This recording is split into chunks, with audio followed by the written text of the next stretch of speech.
we have this patient who was having rhinorrhea, like excessive runny nose. So if I tell it in Bengali, this patient মানে এই পেশেন্টের problem হচ্ছে নাক দিয়ে খুব বেশি পরিমাণে সর্দি ঝরে, আর কোনো নাকের স্প্রে কোনো অ্যালার্জি ওষুধ কাজ করে না। তো আমরা যখন নাক এক্সামিনেশন করলাম ক্যামেরা দিয়ে, আমরা পেলাম কি নাকে দু সাইডে মাংস পুরো বেলুনের মতন ফুলে গেছে, নাকে হাড়ও বেঁকে আছে।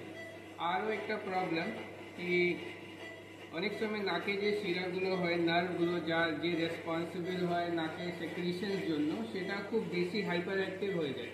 তার জন্য নাকের মাংসগুলো বেড়ে যায়, সেখানে নিঃশ্বাসে কষ্ট হয়, আর নাকে সবসময় সর্দি আসে।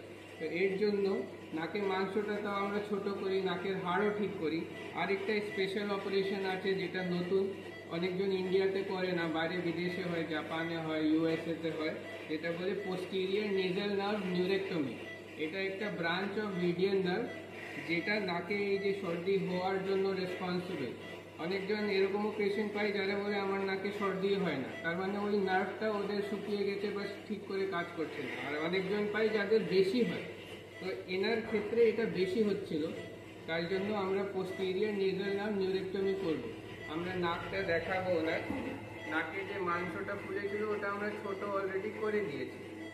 তো এই এরিয়া আছে যেখানে নার্ভটা পাওয়া যায়, এটা একটা নাকের মাংস যেটা ইনফিরিয়র টার্মিনেট, এটা হচ্ছে মিডল টার্মিনেট।